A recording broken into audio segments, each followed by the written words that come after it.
Hi there, it's Abhimanyu Panjwani. If you're living in 2026, you don't have to wait for the traditional publisher to pick you up. You can do all your publishing stuff by yourself.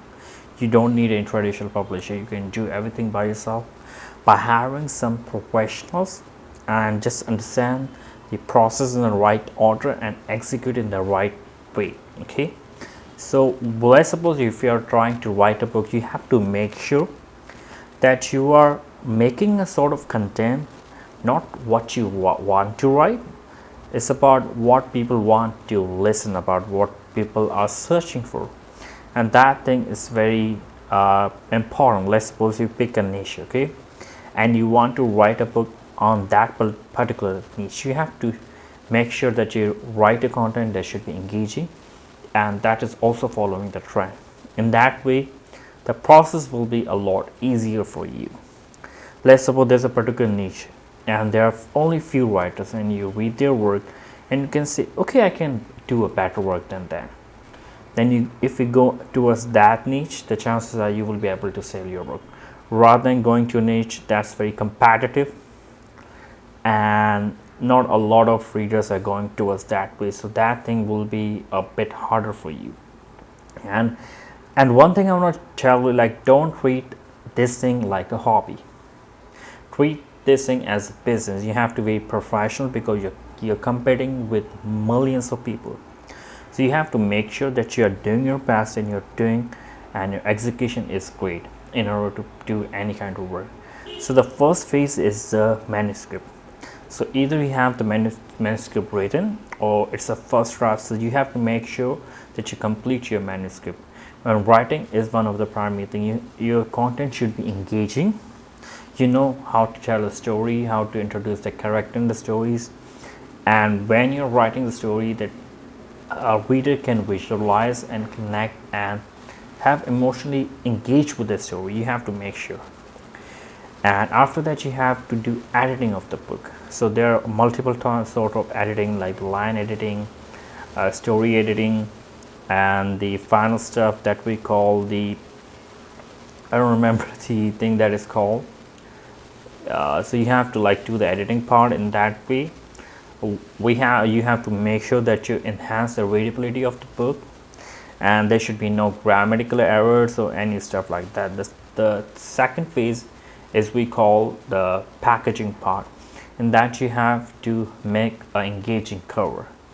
Every book sells by its cover, so your cover should be engaging and your title should be engaging, that can catch the eyeball.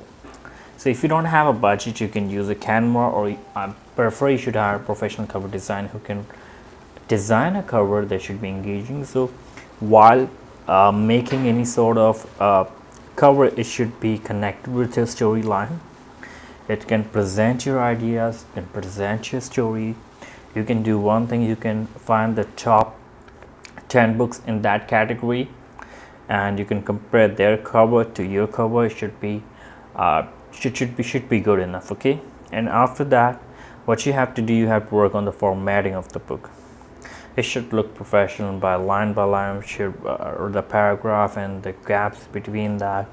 The whole formatting should be professional. After that, you have to use a publishing platform. The number one platform you must be aware of is Amazon Kindle. You have to publish over there, as is the most easiest platform for the self-publishing publishers, okay? And if you want to go to the local store, you have to go to Ingram Spark. That is the biggest distributor of physical books, so it has access to like hundreds of thousands of the books in the United States. So you can publish your book to Ingram Spark. That must be having a fees. And if you want to go to other platform like Barnes and Nobles, Apple Books, Drafted Digital, you can go over there also, okay? And the final thing is, like I will tell you, the self-publishing isn't a sprint, it's a marathon. So you have to be consistent every day, and you have to treat this thing like your business and your passion. So when you say it's your passion, so you have to make sure that you're improving every day and you're putting effort. That could be being active on the social media, telling your stories on YouTube, through shorts, through social media platform, Because let's suppose if you have 100,000 followers on Instagram, and you have around 1 million views on YouTube, and then you publish your book, the chances are people will gonna buy because you have following on the social media platform. So visibility is the key. The more people know you, know your work, the chances are they will gonna buy from you. So that's my video number 1, and it's been a great experience for me. Like, I'm making my first video and I'm feeling good enough. Goodbye.